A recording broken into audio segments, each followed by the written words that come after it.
మీ పిల్లలు చదువుకున్నది ఎగ్జామ్ హాల్లో రాయాలన్నా కాంపిటేటివ్ ఎగ్జామ్ క్రాక్ చేయాలన్నా మెమరీ ముఖ్యం. మెమరీ అనేది గిఫ్ట్ కాదు, రైట్ టెక్నిక్ అండ్ ప్రాక్టీస్ తో ఎవరైనా సాధించవచ్చు. ఇప్పుడు గ్రూప్స్ ఎగ్జామ్స్ కి ప్రిపేర్ అవుతూ ఉంటారు, యూపీఎస్సీకి ప్రిపేర్ అవుతుంటారు. వాళ్ళు ఇంకా డే అండ్ నైట్ చదువుతూనే ఉంటారు లైబ్రరీలకు వెళ్ళి. సో వాళ్ళకి ఈ మెమరీ ట్రైనింగ్ అనేది హెల్ప్ అవుతుందా? తప్పకుండా హెల్ప్ అవుతుంది.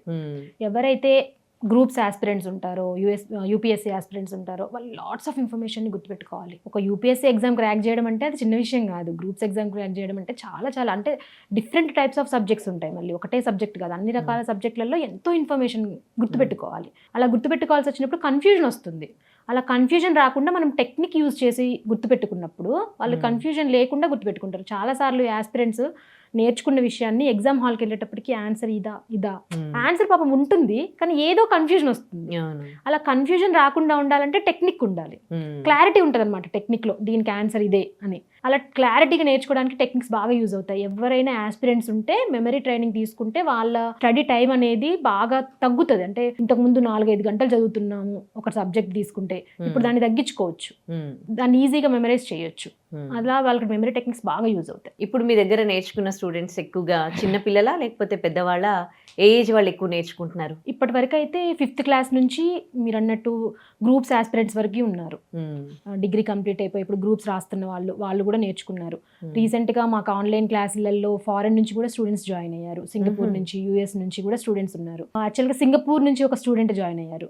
ఆ స్టూడెంట్ ఏంటంటే వాళ్ళ మదర్ ఫస్ట్ నాతో కన్వర్జేషన్లో చెప్పింది ఏంటంటే, బాబు చాలా కొంచెం మెమరీ అనేది తక్కువ, ఈజీగా గుర్తుపెట్టుకోలేకపోతున్నాడు ఏ విషయాన్నైనా, కొంచెం ట్రైన్ అందుకే మీ దగ్గర కోర్సులో జాయిన్ చేశామని. Memory training course after 3 days course అయిపోయిన తర్వాత 4th డే రోజు నేను ఇచ్చిన టెక్నిక్ని తనే సొంతంగా ఒక వేరే దాంట్లో తయారు చేసి చెప్పారనమాట. వాళ్ళ మదర్ చాలా హ్యాపీగా, మేడం మీరు నేర్పించిన దాంతో తను సొంతంగా చదువుకుంటున్నాడు, నాకు చాలా హ్యాపీగా అనిపించింది అని.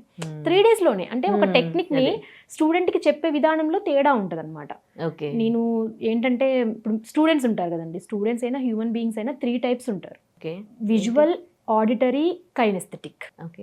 విజువల్స్ అంటే ఏంటంటే వీళ్ళకి ఏదైనా చూస్తేనే నమ్ముతారు. వీళ్ళకి చూపించాలి, ఏదైనా సరే చూపిస్తేనే నమ్ముతారు. అలా నమ్మడం ఇంకా వాళ్ళు అర్థం చేసుకోవడం కూడా చూపిస్తేనే జరుగుతుంది. అంతేగాని నేను ఎంతసేపు కూర్చోబెట్టి ఎక్స్ప్లెయిన్ చేసినా వాళ్ళకి రాదు. ఈ విజువల్ స్టూడెంట్స్ ఏంటంటే టీచర్ బోర్డు పైన లెసన్ చెప్పేటప్పుడు బోర్డు పైన ఏం రాశారు, ఏం డయాగ్రామ్ వేశారు, అది బోర్డు పైన ఏముందో చూస్తూ ఉంటారు విజువల్ వాళ్ళు. ఆడిటరీ వాళ్ళు ఏంటంటే టీచర్ ఏం మాట్లాడుతున్నారు, ఎలా ఎక్స్ప్లెయిన్ చేస్తున్నారు, మధ్యలో ఏం స్టోరీ చెప్పారు, ఎలా ఎక్స్ప్లెయిన్ చేశారు అనేది ఆడిటరీ పిల్లలు వింటూ ఉంటారు. కైనెస్థెటిక్ పిల్లలు ఏంటంటే వీళ్ళకి విన్నదానికన్నా చూసిన దానికన్నా ఏదైతే ఫీల్ అవుతారో వాళ్ళు దాన్ని ఎక్కువ గుర్తుపెట్టుకుంటారనమాట.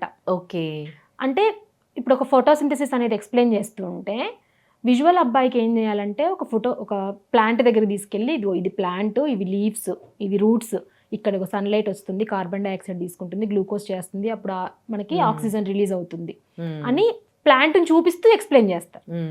ఆడిటరీ స్టూడెంట్కి ప్లాంట్ చూడాల్సిన అవసరం లేదు, ప్లాంట్ అంటే ఇలా ఉంటుంది, గ్రీన్ లీవ్స్ ఉంటాయి అని జస్ట్ ఒక స్టోరీ లాగా చెప్పుకుంటే వెళ్ళిపోతే ఆడిటరీ స్టూడెంట్కి బాగా గుర్తుండిపోతుంది. కానీ కైనెస్థెటిక్ స్టూడెంట్కి మీరు ప్లాంట్ చూపించినా కాదు, స్టోరీ చెప్పినా కాదు. కైనెస్థెటిక్ స్టూడెంట్కి ఏంటంటే if you were A plant, నువ్వే ఒక ప్లాంట్ అయితే ఎలా ఉంటుంది, నువ్వు చేతులు లీవ్స్ అయితే నీకు ఎలా జరుగుతుంది ఫోటోసింథసిస్ నీ లోపల అనేది ఆ స్టూడెంట్ ఫీల్ అయ్యేలాగా టీచర్ ఎక్స్ప్లెయిన్ చేయాలి. ఇప్పుడు ఏమైతుందంటే స్కూల్లో 40 మెంబర్స్ ఉంటే ఒక క్లాస్లో స్టూడెంట్స్, టీచర్కి ఉండేది 45 మినిట్స్ టైం. ఈ 45 మినిట్స్లో ఈ 40 మెంబర్స్ విజువల్, ఆడిటరీ, కైనెస్థెటిక్ అని వాళ్ళని తెలుసుకొని ఏ స్టూడెంట్కి ఎలా కావాలో ఎక్స్ప్లెయిన్ చేసేంత టైం టీచర్కి కూడా ఉండదు. కానీ టీచర్ ఉండట్లేదు కదా అని మన చదువు టీచర్ రెస్పాన్సిబిలిటీ కాదు, ఎవరి చదువు వాళ్ళ రెస్పాన్సిబిలిటీ. అప్పుడు స్టూడెంట్ తెలుసుకోవాలి, నేను ఏ కేటగిరీకి చెందిన వాడిని, నేను విజువలా, ఆడిటరీయా, కైనెస్థెటిక్ అని నేను ఎలా చదువుకోవాలి. విజువల్ వాళ్ళు చదివినట్టు ఆడిటరీ వాళ్ళు చదివితే కుదరదు, ఆడిటరీ వాళ్ళు చదివినట్టు కైనెస్థెటిక్ వాళ్ళు చదివితే కుదరదు. ఎవరి పర్సనాలిటీకి తగ్గట్టుగా వాళ్ళు చదువుకోవాలి, ఎవరి లెర్నింగ్ స్టైల్కి తగ్గట్టుగా వాళ్ళు చదువుకోవాలి. మీ దగ్గర ఎవరైనా జాయిన్ అయినప్పుడు వాళ్ళు అంటే ఏ కైండ్ ఆఫ్ అని మీరు చూస్తారు? మేము ఖచ్చితంగా టెస్ట్ చేస్తాము, వాళ్ళకి స్టూడెంట్ని గైడ్ చేస్తాము. నువ్వు ఆ విజువల్ పర్సన్వి, నువ్వు చదువుకునేటప్పుడు ఇలాంటి టెక్నిక్స్ యూజ్ చేయి, నీకు ఈజీగా వస్తుంది. సైన్స్ అయితే ఇలాంటి టెక్నిక్స్ యూజ్ చేయి, మ్యాథమెటిక్స్ అయితే ఇలాంటి టెక్నిక్స్ యూజ్ చేయని చెప్తాం. ఆడిటరీ పర్సన్ అయితే ఆడిటరీ పర్సన్స్కి మీరు ఇలా చదువుకోవాలి నేర్పిస్తాం, కైనెస్థెటిక్ వాళ్ళకి అలా నేర్పిస్తాం.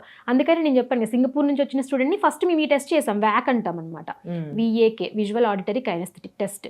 ఈ టెస్ట్ పెట్టినప్పుడు ఆ స్టూడెంట్ ఏంటో నాకు తెలుస్తుంది, ఏ టైప్ వ్యాక్ టెస్ట్ పెడతారా, అప్పుడు తెలుస్తుంది. తెలిసిన తర్వాత నువ్వు పలానా కేటగిరీకి చెందుతావు కాబట్టి నువ్వు ఈ టెక్నిక్ యూజ్ చేయి. అప్పుడు స్టూడెంట్ కి ఈజీ అయిపోతుంది కదా, తనకి ఎలాగా నేర్చుకునే కెపాసిటీ ఉందో అలాగే నేర్చుకుంటున్నాడు. ఆ టెక్నిక్ మీరు నేర్పిస్తారు, అది అప్లై చేస్తాడు తను ఈజీగా వస్తుంది. ఇప్పుడు ఒక విజువల్ స్టూడెంట్ ని తీసుకొచ్చి కూర్చోబెట్టి ఒక స్టోరీ ఎంత బ్రహ్మాండంగా చెప్పినా విజువల్ స్టూడెంట్ ఎక్కించుకోలేడు. కరెక్ట్. వైఫ్ అండ్ హస్బెండ్ మధ్యలో కూడా చాలా మందికి గొడవలు వస్తూ ఉంటాయి. హస్బెండ్ విజువల్ అనుకోండి, వైఫ్ ఆడిటరీ అనుకోండి, ఇద్దరికి గొడవలు వస్తూ ఉంటాయి. ఇప్పుడు హస్బెండ్ ఏంటి, ఇద్దరు ఒక ట్రైన్ జర్నీ చేస్తున్నారు, వైఫ్ అండ్ హస్బెండ్ అనుకుందాం ఎగ్జాంపుల్కి. హస్బెండ్ విజువల్ అయితే ఏం చేస్తూ ఉంటాడు, కిటికీలో నుంచి చూసి అబ్బా సీనరీ ఎంత బాగుంది చూడు అంటాం. వైఫ్కి ఆ సీనరీ ఎంత నచ్చదు, ఆవిడకి ఒక సౌండ్ వీళ్ళు మాట్లాడాలి, పక్కన ఉన్న వాళ్ళు కబుర్లు చెప్పాలి, ఆ మాట్లాడుతూ ఉంటే తను వినాలి. ఆ వైఫ్ ఏం చేస్తుంది, ట్రైన్ ఒక రిథమెటిక్గా సౌండ్ వస్తుంది కదా, ఆ సౌండ్కి తగ్గట్టుగా ఉండే ఒక సాంగ్ని ఆమె విజువలైజ్ చేసుకుని ఈ పాట దీనిలాగా వస్తుంది కదా అంటే ఆయనకి ఆ పాట నచ్చదు, ఆయనకి విజువల్స్ చూడాలి, ఏమో పాట కావాలి. అప్పుడు ఇద్దరికి ఎలా సింక్ అవుతుంది, గొడవ అవుతుంది. అదే హస్బెండ్ తెలుసుకున్నాడు అనుకోండి, నా భార్య ఆడిటరీ కాబట్టి అని తను కూడా వాళ్ళ వైఫ్కి తగ్గట్టుగా మాట్లాడితే నో ప్రాబ్లం. లేకపోతే వైఫ్ మా హస్బెండ్ విజువల్ మనిషి కాబట్టి నేను కూడా తనకి తగ్గట్టుగా బయట సీనరీ గురించి మాట్లాడితే అసలు గొడవే రాదు. మీ పిల్లలు చదువుకున్నది ఎగ్జామ్ హాల్లో రాయాలన్నా, కాంపిటేటివ్ ఎగ్జామ్ క్రాక్ చేయాలన్నా మెమరీ ముఖ్యం. మెమరీ అనేది గిఫ్ట్ కాదు, రైట్ టెక్నిక్ అండ్ ప్రాక్టీస్ తో ఎవరైనా సాధించవచ్చు.